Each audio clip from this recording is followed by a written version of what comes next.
So there are 5 key aspects that tend to shape our mindset. So first, the environment. The people that we have surrounding us have an impact on our mindset. The second aspect that limits our mindset is our upbringing. You see, our upbringing has a direct impact on how far you can go. The other aspect is our associations. This has an impact on our mentality and how we view things. The fourth one is exposure. What challenges you to do great is how exposed you are. The last one is your vision. How big is your vision? It is such an honor to be here. I don't take it for granted. It is a great honor to stand before you. I should indicate that it is such a privilege to stand before you, and also realize that it is also a privilege for you to sit before me. Since the theme is I am next, and we are looking at being energized, being empowered, and being elevated, I thought maybe the conversation I should hit on should revolve around mindset. So we should discuss issues that revolve around mindset. Because if you are to make it, if you are to be elevated, empowered, and indeed energized, there is much that has to be done in the space of mindset. So quickly, we'll begin by looking at what shapes our mindset. This is just the intro. So there are 5 key aspects that tend to shape our mindset, and I'll quickly run through those so that we pick it from there and see how we move in. So first, the environment. The environment that we are in has an impact on our mindset. The people that we have surrounding us have an impact on our mindset. And how far we can be elevated and how far we can be empowered is dependent on the environment that we have around us. I should indicate this, that I come from the village. So if I needed to rise in my village, the environment at my village has a limitation as regards how far I can rise. So if I'm running an enterprise at my village, there is only so much that I can attain in that environment. Why? Because the environment has a way of limiting how far you can go. In a similar way, if you want to be a billionaire in Zambia, if you want to be the first Zambian billionaire, I should indicate that it is practically impossible to become a billionaire if your services and goods are only bought and sold in Zambia. That is a fact. Why? Because the environment, the Zambian environment, cannot accord one to become a billionaire. Why? The GDP of Zambia just sits at about $25 billion. That's it. So if you are looking at being a billionaire, then you need to begin looking at how you can spread beyond the Zambian environment. So the environment that surrounds you has an impact on how far you can go. And it is this same issue that we can talk of the shark. So a baby shark, if it is put in an aquarium, the growth that it would have will be dependent on the size of that aquarium. But if you had to take the same shark and put it in the ocean, its growth would be so great. Why? Because the environment has a way of limiting us. So if you are to talk of our mindset and how far we can go, let us begin by realizing that our environment has an impact on how far we can go. The second aspect that limits our mindset is our upbringing, where we come from. You see, our upbringing has a direct impact on how far you can go. Take, for instance, have you realized that people in Southern Province, the Tongas, a number of them are Adventists. The majority of SDAs are Tongas. Why? Because the SDA church came through the southern side of this country. And as a result, all those that are born from there, because of their upbringing, they've ended up being STAs. So in a similar way, Bembas, you would find that they go to which church mainly? Catholics. Why? Because it is the same issue from the same environment they are bringing. So the upbringing has an impact on what we end up becoming. And there's a very high chance, without getting too religious, that a number of us, if we were born in the Middle East, there's a very high chance that we would have ended up being Muslims. Why? Because our upbringing has an impact on how far we can go. As such, there is need to begin seeing how we can break off from certain things that we held on to because of our upbringing.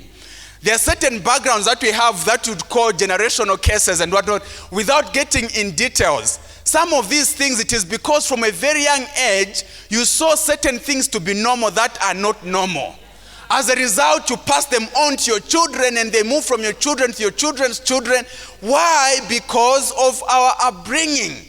From a very young age, we have certain thoughts that we hang on to, certain beliefs that we hang on to, and certain other beliefs. Like, take for instance, just because of our upbringing, you would realize that those that seem to make it would be called names, would be called ritualists and satanists and all these different names.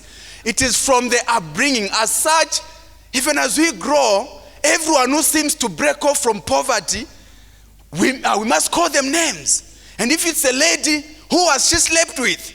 I think she's actually sleeping with a boy. This is because of our upbringing. Our upbringing is such that what is normal to us is poverty. So when one is moving out of poverty, we question, what is wrong with this person? What is normal is poverty. Why are you moving out of poverty? Why? Because we are held down because of our upbringing. So this is one aspect that we need to cut from. The other aspect is our associations. This has an impact on our mentality and how we view things. The people we have close to ourselves. And we need to realize one thing. Peer pressure is not just for young ones. Peer pressure is so real, even to the adults. The only difference is that with the adults, you are not told what to do. You are impacted by what someone else is doing. Let me explain it this way. You need to keep associates close to yourself who will not talk you down, but who will elevate how you view life just by how they live. Just how they live.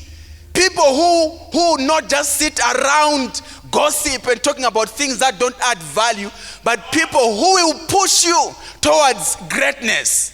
My friend, let us attend a conference in South Africa. No, let us attend this conference,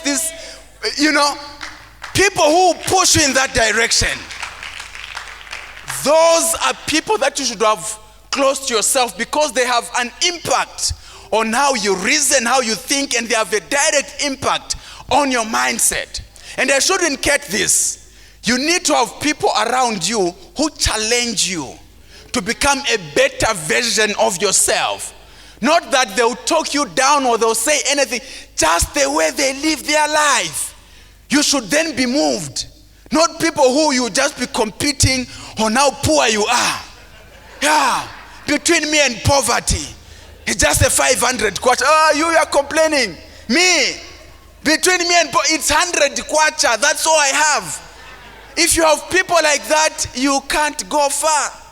I shouldn't get that I was equally impacted by associations in a way. So, for those that have no idea, born at the village, from the village, go to Matero Boys, started enterprising there, got to the village, opened a kiosk, began trading in goats, began importing things from Botswana and South Africa in my teenage years. At 20 years old, founded a software company with two other friends, and we have the most used school management system in the country to date. That company was founded when I was 20.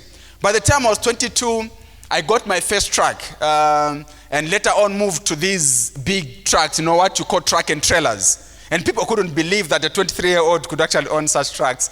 And I like sharing this. At Kabangwe checkpoint, one of the cops had issues with my driver, and they called for the owner. So when I got at the checkpoint, the moment the cop saw me, he shouted at my driver saying, "Iwe nakuza titana bene bake, not mwana wa bene bake." Meaning you, I told you to call the owner, not the son to the owner.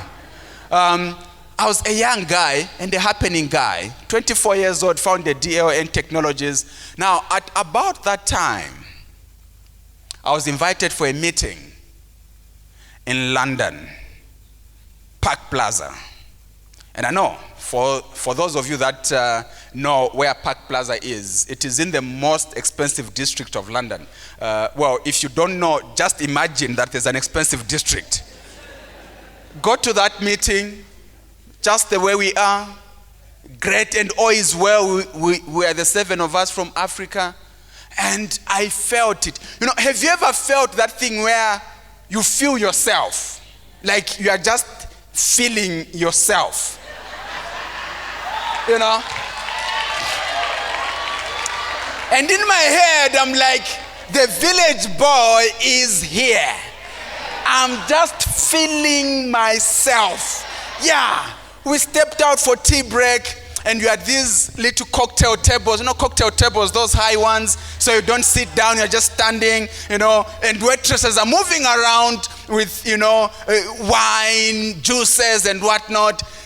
And I am there. You know, it is that environment where you can't just let your hands loose. One must be in the pocket. That space. I am feeling myself. Like you're not really stepping down. I don't know whether you've been in that position where you are truly feeling yourself to the point that you start looking at others. It is like, these are breathing oxygen and you are breathing nitrogen. I don't know. Yeah. And in that space of feeling myself, a conversation breaks off on my table. Then this man complains. And the complaint is that, you see, our turnover has dropped from 400 to 380 million dollars. Now, have you ever been in a position where the figure mentioned is so shocking, you are shocked, but you must act like those are normal figures? So you must swallow the shock. So you are so shocked, you're like, Yeah. Now I am so confused. Now I look at the money I make. Before we even convert it in dollars, it doesn't reach there. So I'm like, Now in that confusion, another one just passes a comment. I know us, we have maintained at $600 million. In my mind, I was like, no, these are enemies of progress. I can't stand on this table. I decided, since these are cocktail tables, I mean, I'm not tied, there's no seat there, I can move around. So that's why I said, no, these are enemies of progress. Let me move to another table where I can fit in properly. So, no, guys, no, see you around. No. So I moved to my fellow African from Ghana. Now, for whatever reasons, the moment I got to that man from Ghana, for whatever reason, I don't know what happened, he had just received a message to do the phase 1, the pilot project for the NRCs in Ghana, and he had just gotten paid $80 million. I don't know what got into him, he shows me. At that point, for me, I knew that here I am finished. There is nothing for me here. I decided from that point, actually, that here, me, I can't talk figures here. When my time came to speak, I just said, no, here I'm going with percentages. No, we increased our turnover by 20%. They are clapping, they don't know 20% of what. And being an accountant, you know, we cut down our costs by, I went with the percentages from beginning to end, and all of them were clapping. But when I got to my room, alone, I was like, Zambians, be a radical entrepreneur to come and embarrass me here. When I came back from that side, I work like I've never worked before. Why? Because I had associated with people who are doing great things. Yeah. They did not tell me to say go work hard. No. They didn't say that. They did not say you have to push. No. Just their figures were enough to push me. So what sort of associations do you have around yourself? Do they challenge the best out of you? Or they make you comfortable in your space? What sort of associations do you have around yourself? The fourth one is exposure. You see, when you are exposed, it challenges you to do so much more. Have you realized that sometimes you could be appreciating your house and thinking that this is a nice house, the kitchen is powerful, this is great. Visit others when you see the next level. When you are exposed to how others are living, then you realize that I can do better. Your mindset is then challenged. When you see yourself as a speaker and you understand that you're a great speaker, then you find Eve Banda saying the posture. Then you realize that I've been exposed to the next level. So the issue is about exposure. What challenges you to do great is how exposed you are. So for you to expose yourself, what content do you associate with? What books do you read? Which places do you go to? Do you travel, or maybe you've limited yourself just where you are? Exposure has the key of unlocking how much you can actually get to. The last one is your vision. You see, a story is told of one man who was jogging by the sea end. And he found this man who was fishing with a rod. So he would get a fish, then once it comes out, then for whatever reasons, he noticed that this guy would throw the fish back into the water. And some would keep, some would be thrown back. So he questioned this guy, but hey, what is happening? Out of curiosity. Then this guy says, no, you see, I have come with this little rod here. This measurement is to measure the fish. Yeah. He's a good God. He said that. This is awesome. The issue is on vision. How big is your vision? I've just been told that God has confirmed something. When you'd get a bigger fish, he would throw it back because his understanding was that it won't fit in the pan. Yeah. But why limit your vision to the pan? Why limit what you can have just because of the pan that you have? Why not enlarge the pan? Why not get a bigger pan? Or at least why not cut the fish into smaller pieces? How big is your vision?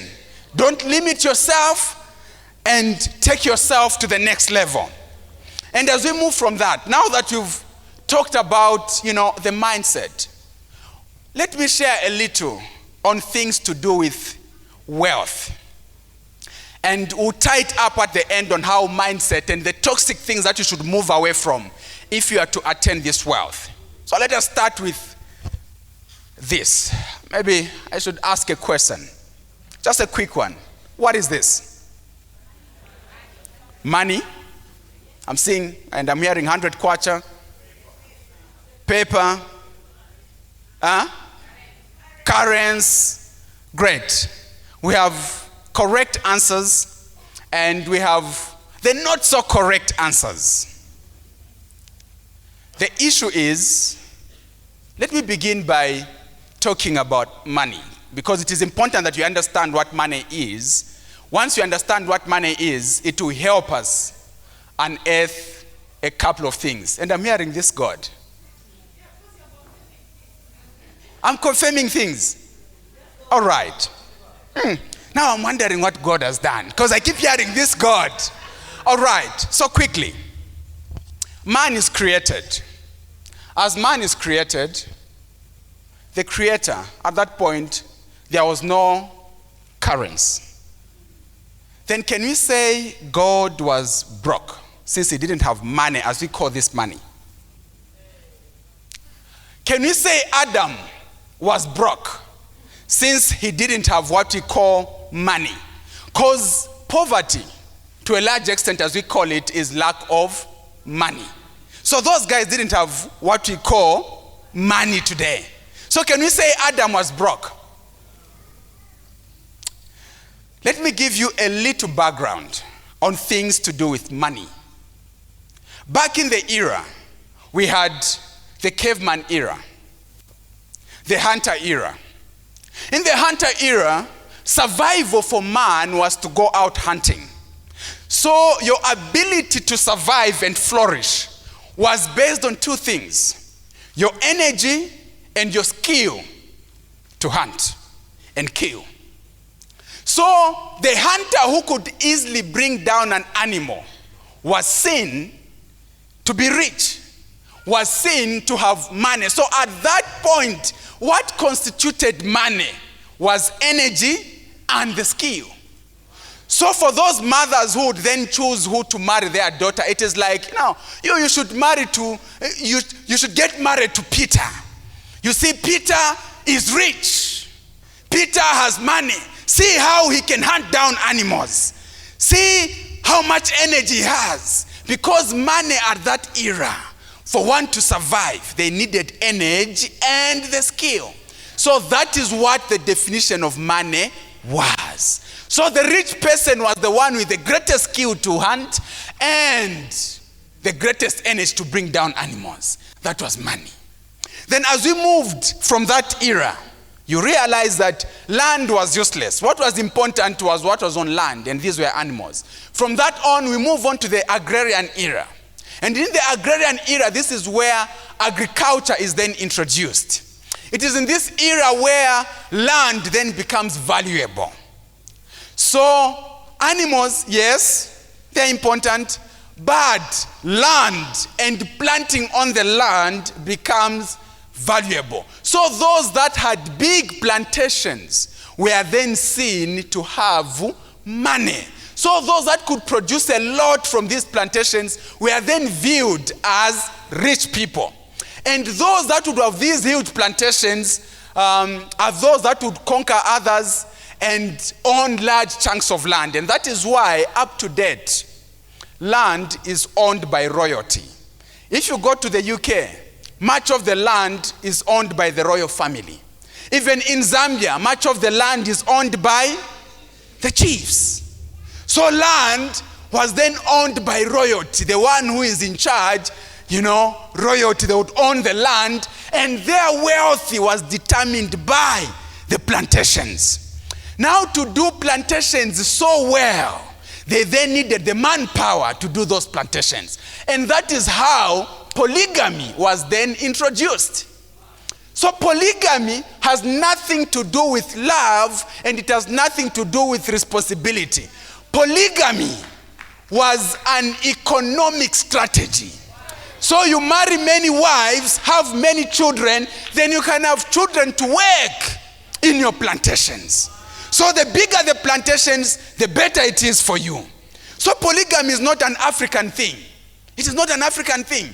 It was an economic strategy in the time, because for you to be rich, you needed plantations. Now, for you to have plantations, you needed people to work. Now, to have people to work, you needed to bear more children.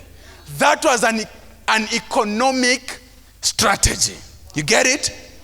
Then as they moved on, well, of course, on things to do with polygamy, how would you explain, even our wives, our friends, you realize that Solomon had how many wives? 700. And how many concubines? 300. And I know that he's an inspiration to some. But that is not the discussion here. But the point is that polygamy has been there. Then from that, they realize that having children may not be enough. We need to buy other people's children so that they can work in our plantations. That's how slave trade came in. So you realize that people that would be gotten from Africa would be then taken to the US and other places to work in sugar plantations.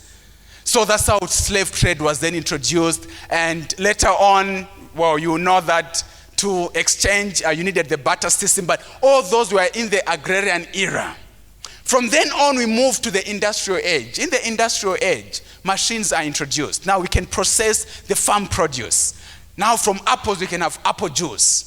Now at that point, so remember, in the agrarian era, money, what constituted money was what? The farm produce. You get it? In the industrial age, now we can produce, you have machinery and whatnot. At that point, gold was then used as a medium of exchange. Then as we moved later to the industrial age, that's where the notes were then introduced. These currencies, and it was backed by God. So from the gold that you have, you'd write a promissory note, which you could use then to buy. This is what we call money, but the real money in the industrial age was based on what you could then produce. Now, let me break it down. It is in that age that then these industrialists wanted people to work in the factories. So they could then get slaves who are working in the plantations. Now, to get these slaves and work in the industries, they needed to be trained. That is what brought about the modern school system.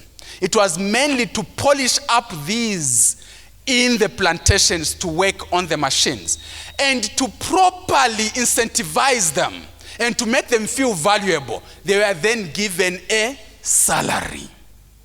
So a salary was initially meant for slaves, so that then they can feel valuable.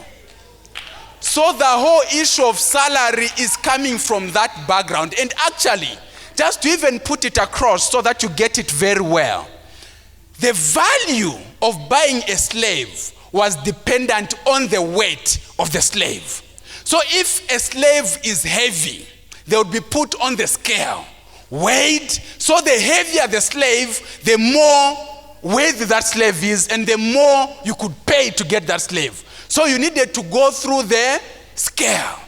Have you realized that your salary is in scales too? What is your salary scale? It is coming from slavery. You get it? So when I heard that talk about, the salary this, I thought, I think let me also just share a little something there. Then they were promised a pension at the end of it all.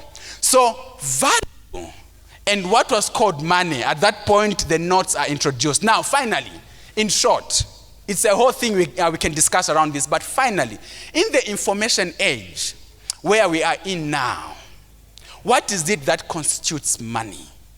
What constitutes money now is your ideas. Your ideas are what constitute money today. So you already have money on yourself. So when you look at these notes are not necessarily money. It is a medium of exchange with perceived value.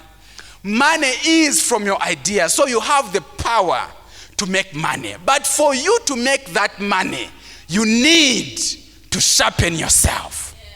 So now at that point, let me bring it down. Now that you have a rough understanding of what money is, let me bring it down on the issues to do with wealth.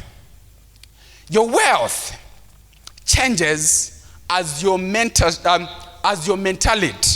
and how you look at things changes. Your ability to make money is dependent on how you reason and process things. So let me put it this way. I can begin by defining a millionaire. If I gave you 5 million today, 5 million, it might interest you to note that you are not a millionaire because I've given you 5 million. You have 5 million, but you are not a millionaire. Get this. A millionaire is you. What you have are millions. So when I give you 5 million, you are not a millionaire, you have 5 million. The millionaire is you as a person. Now let me put this across. For you to become a millionaire, your mindset and everything around you must be a millionaire. You can be a millionaire without having millions. And you cannot be a millionaire despite having millions. So let me break it down. If you are not a millionaire as a person, if millions are given to you, they'll run down. Have you seen people that have gotten pension and money just runs down? Have you seen people who've gotten a huge inheritance and money just runs down? It is very simple. What was on the outside was more than what was on the inside. Let me put it this way. Your jackpot, same thing. So let me put it this way. Your value is intrinsic. Now, I want to call your attention on this. Your value is intrinsic. So what you know, how you understand things, and how you look at things, that is intrinsic value. Then you have extrinsic value. Extrinsic value are things that you would have because of the intrinsic value. So the vehicle that you drive is an extrinsic value. The salary that you earn is an extrinsic value. The house you live in is an extrinsic value. Those are extrinsic. Intrinsic, it's what you can see. So this is inner value. You have inner value and outer value. Now I want you to get on this. This is very important. You can forget everything I've said, but I want you to get this. The way the world works and how nature works, it is always to normalize what is on the inside with what is on the outside. So what is intrinsic must be the same as what is extrinsic. If there is an anomaly, the mindset to trick in and normalize this anomaly. So if your value is sitting at 10,000 kwacha, that is your intrinsic value.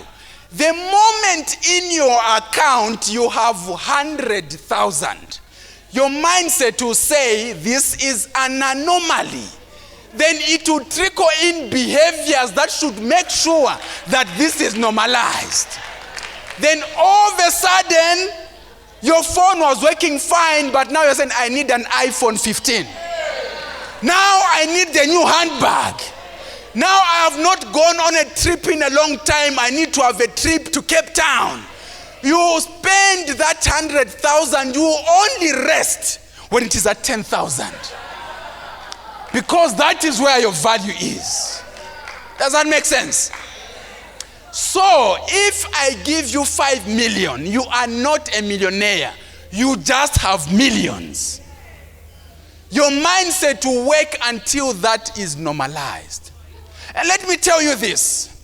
The salary that you get today, and this cuts across everyone here, the salary that you get today is a direct reflection of your value. Yeah. Direct reflection of your value. But I know that some of you will think and say, no, that is not my value. I deserve more. Some of you may be thinking that way, but let me tell you this. If I questioned here to say, I just picked a random person and said, would you accept a job if I told you that, no, there's a job that I would want to offer you and you'll be getting 950,000 kwacha per month? Some of you say, 950 per month. What kind of a job is that? Why? Because 950 might sound too high. Because you can tell that your value doesn't suit the 950,000. Does that make sense? But did you know that in the same country you have people that are getting 950,000 per month? And you have to convince them to accept that 950,000. It is an issue of value. You get it? In a similar way, if you get a job where, take for instance, your value sits at 20,000, the company closes. So you search for a job at another company, just as of, mitigating, the challenges that are there, and you're getting paid a 4,000 kwacha. Your mindset will tell you that this is an anomaly. I'm supposed to be at 20. This must be normalized. The moment you report on day one at that job, your mindset will start saying, no, we need to drop application letters. And you start pushing application letters everywhere because your mindset is telling you that, no, this is not my value. You only rest from sending application letters when you get a job where you're getting a 20,000. So now some of you are saying, no, at my place of work I'm not getting enough. When last did you drop an application letter? If it has been more than 2 weeks, more than 3 weeks, that is your level. Just accept. Yeah, that is just a fact. And all you need to do now is to see how you can improve and increase your value. And just to cement it, I'll give this example. Haven't you seen in your families or people that you know, this man was an upright man, God-loving man, prayerful man. His value is at 7,000. Then he gets a pension of 1.5 million. Then all of a sudden, his mindset to say, this is an anomaly. This must be corrected. Then behaviors are triggered. That should help normalize that. Then all of a sudden, a man who was upright now knows the definition of a side chick. Then this man realizes that side chicks are not finishing his money fast enough. He decides to even marry somewhere else. Have you heard of such stories? And you God-loving people then say, no, let us fast and pray for this man. You see, that man doesn't need fasting and prayer. There is an anomaly there. Wait, you fast and pray all you want. Wait, let the money finish, come to 7. He will get back to normal. He will get back to normal. There is an anomaly there. What am I putting across? If you are to attain wealth and achieve so much more, there is need to begin adding value. So how do you add value to yourself and change the mentality? It is the same things I talked about. The associations. Taking time to attend gatherings where you learn so much more.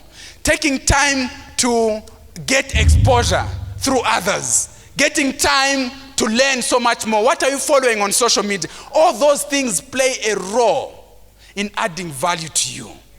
Hallelujah? Amen. All right, great. So we'll quickly look at the deadly mentalities that you should avoid in a summarized way. The deadly mentalities that you should avoid, and I'll talk about 5 as you position yourself to increase your value and as you position yourself for greatness. So the first one, the nobody mentality must be avoided at all costs. So the nobody mentality is where you look at yourself and you discount yourself. Where like, no, me, you see, me, no, those are for powerful people. No, me, I can't. Where you keep discounting yourself, you keep looking down upon yourself, you keep writing yourself off. And this is the challenge with a number of us. I don't know who taught us that, when you discount yourself, then you are humble. When you write yourself off, then you are a good person. That mentality is flawed. The nobody mentality has kept a number of us at the bottom.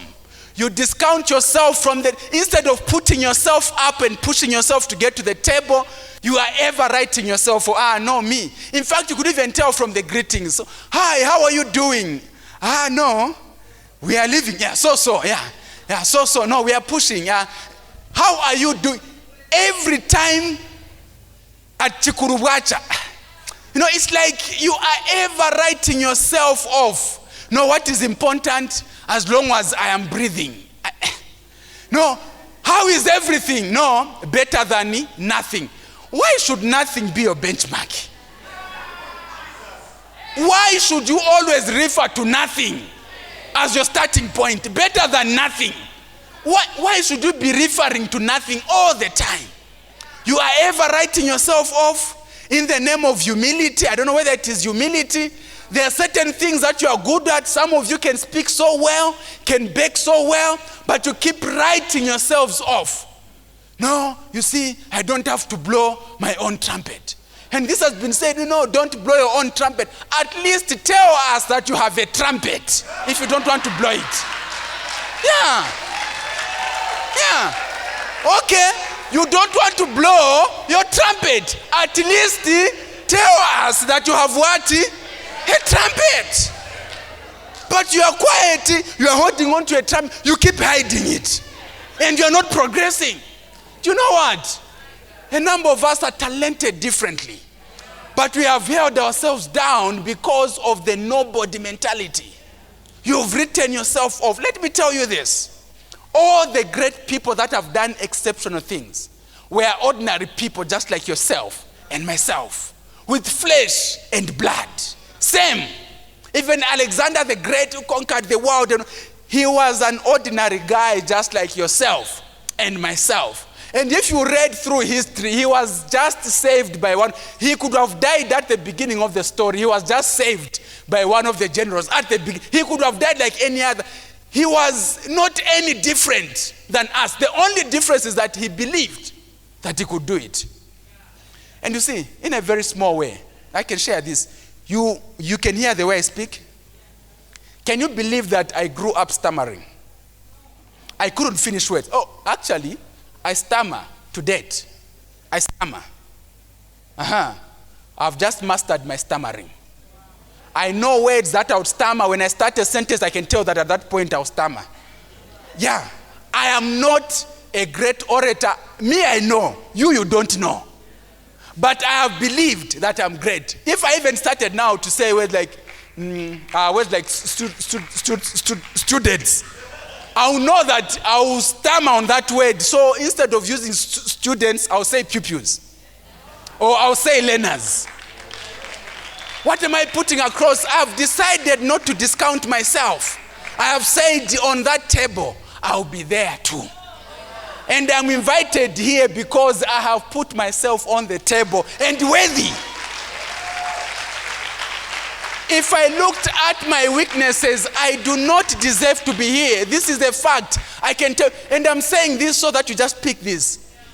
I know my weaknesses. I know what I'm not good at. I know.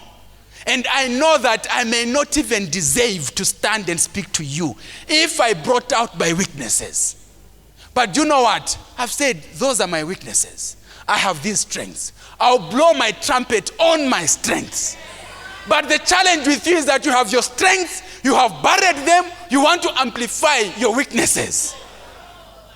The nobody mentality must end today. You are a great person and you can do exceptional things.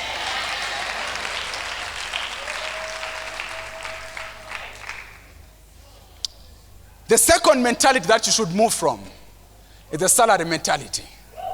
I won't dwell much on it because I know that it has been properly shared. I heard Madam Eve share on it, and I believe, let me not amplify it. And I've even indicated in the earlier part that, it was something to be given. It was something for the slaves. Yeah, it is coming from that. You see, your salary is determined by someone else. Your salary is determined by someone else. It is someone else who decides to give you that salary. I know you can say we negotiate and whatnot, but it is a fact that it is in the control of someone else. If someone else decided to withhold it, they can withhold it from you. And notice, the moment you stop work, it also stops coming out. Here's something that I want you to look at. Look at your job, not as a source, but as a resource.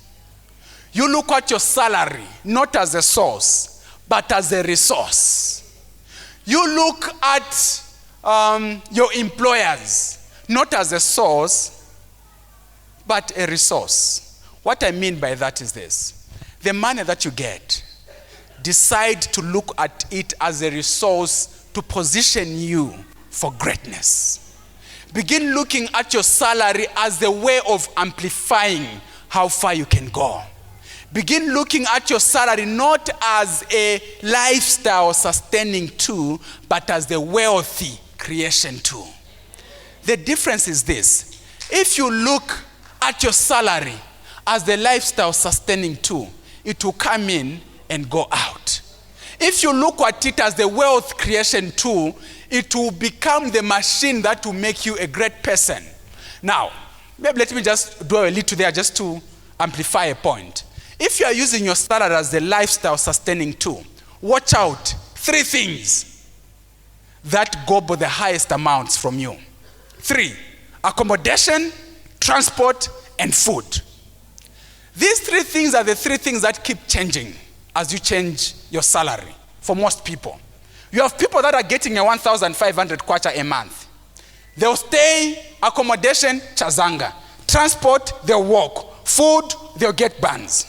Increase the salary to 5,000 kwacha. They'll move from Chazanga. They'll go to Kabwata. Then transport, they'll be using buses, yes? Then food, I think it is where Hungry Lion is introduced.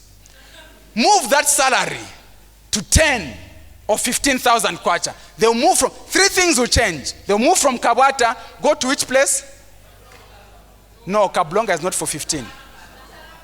Salama, or maybe Avondale. Is Avondale fitting in 15? Okay, so they'll move to Avondale. Then at that point, that is where the Yango is introduced. If not, at least you can buy your first Corolla. You get it? Corolla. Then food, you've moved from the Hungry Lion, you are now eating Nando's. Notice, when the salary moves to 40,000, accommodation where? Ibex. Ibex. Then transport, you say Corolla is too small for me. Then you buy your first BMW or Benz or whichever vehicle at that point. Then food, you've moved from Nando's, now you are eating from where? Gourmet and maybe other places. And you notice that as the salary moves to 100,000, accommodation, Kablonga. Roma Park. Transport, you are now saying, no, BMW is too small for me. I need what? The Range Rover. No, then food, this is where hotels come in. And you notice one thing, people who keep changing that way, they are using their salary as a lifestyle, sustaining tool, not as the wealthy creation tool. So as a result, they'll hold on to their salary for the longest time. And as a consequence, when their job ends today, they are as broke as anything.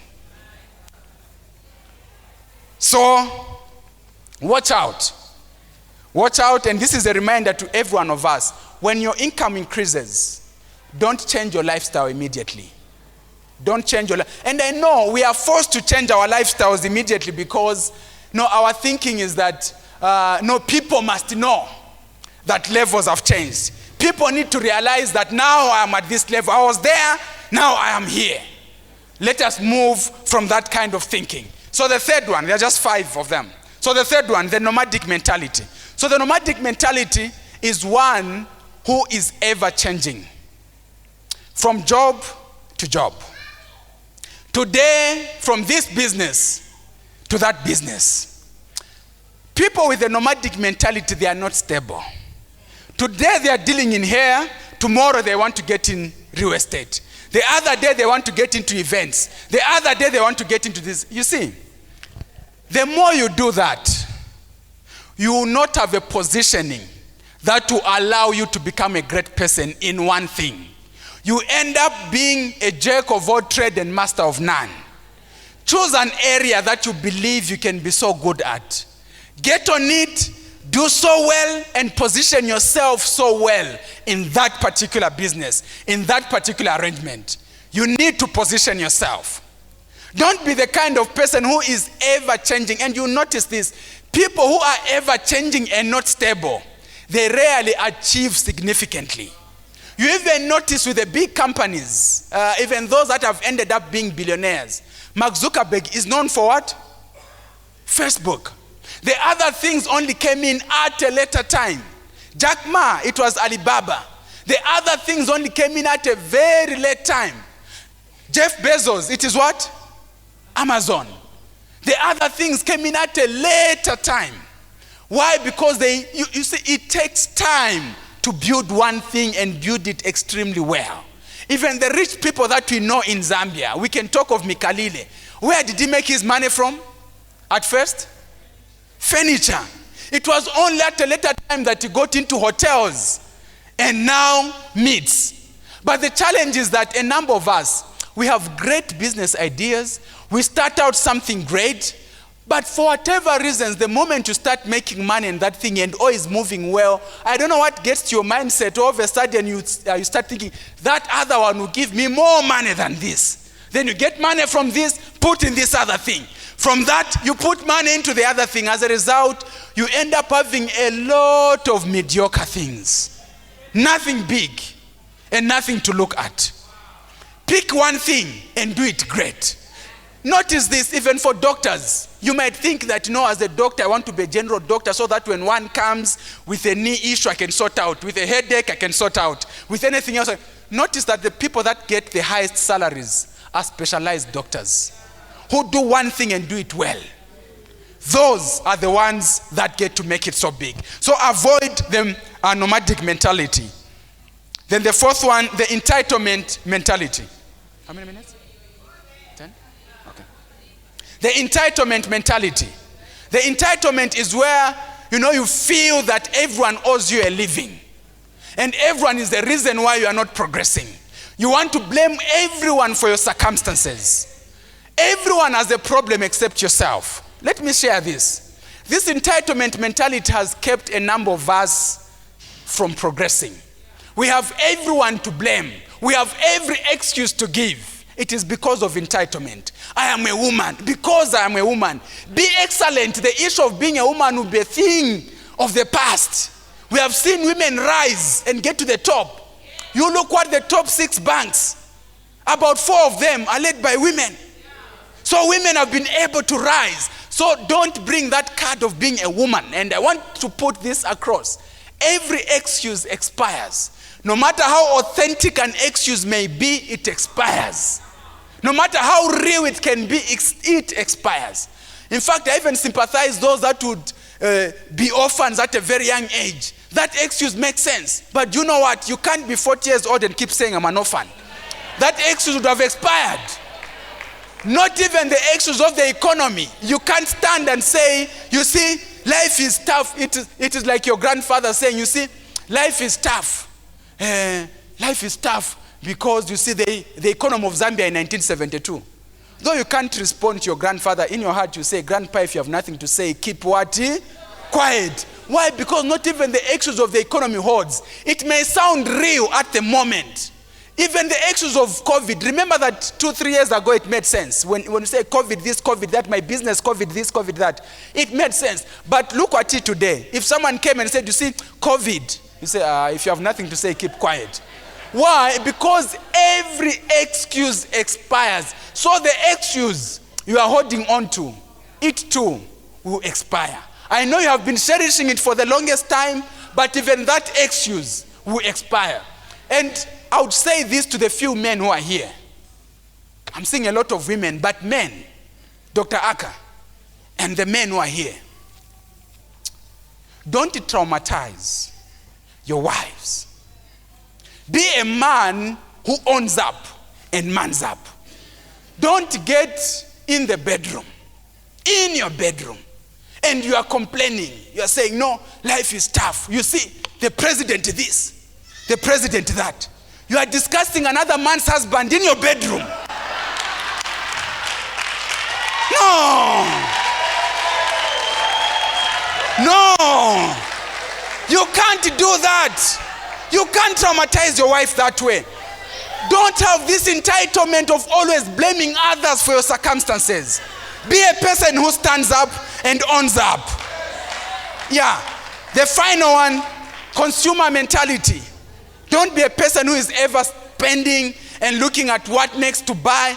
You see, we have countries are categorized. So we have the first world country and we are termed a third world country. Do you know why we are termed a third world country? We are a consumer country. We consume, we don't produce much. So in a similar way, if you are ever consuming and you are not producing much as a person, you are a third world person. That's what you are. Be a producer, be a person who adds something to the table. Don't be a consumer all the time. And I'll close with these words. God blesses you as much as you want.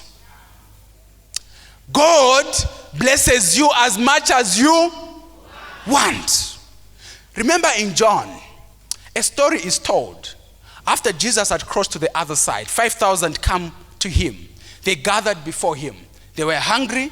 Then he decided to feed them. Remember the story of the 2 fish and 5 loaves? I remember that story.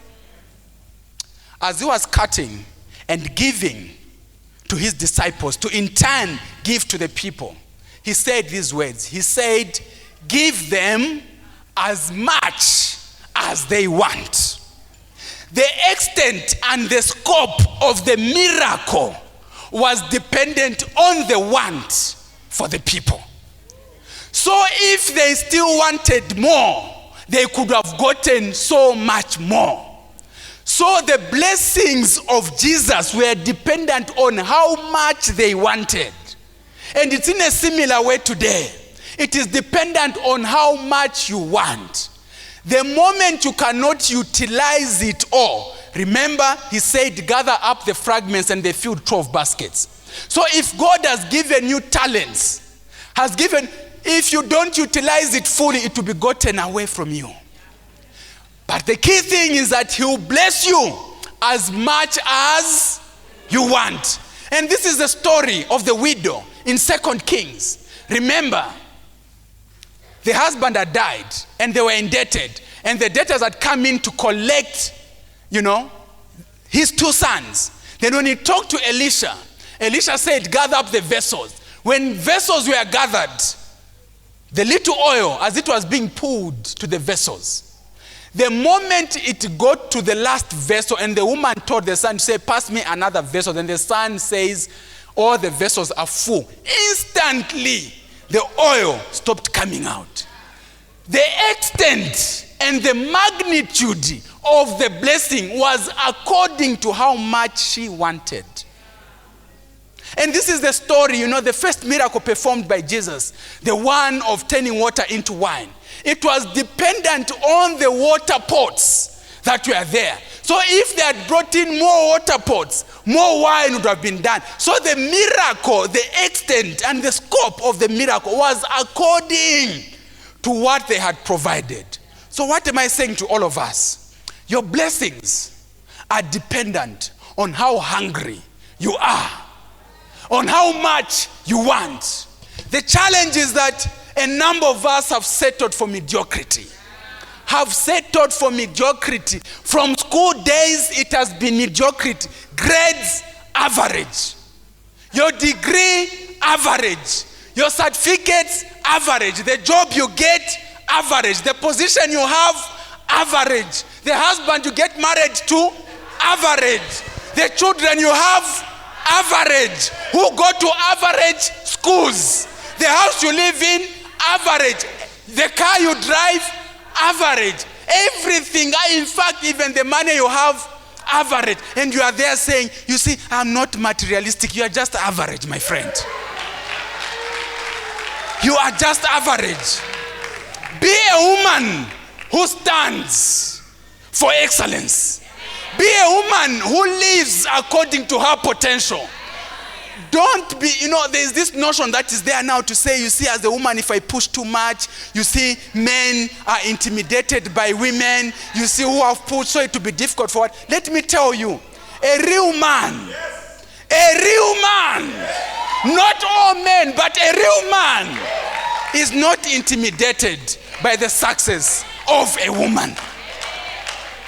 You can look at Jay-Z. He would have married any person, but he married Beyonce, despite her success. Why? Because a real man is not intimidated by the success of a woman. Let me tell you, as I sit down, you can be a great person. Don't limit yourself. Don't settle for average life. You can attain extremely well. And notice, no one is given a good life, and no one is given a bad life.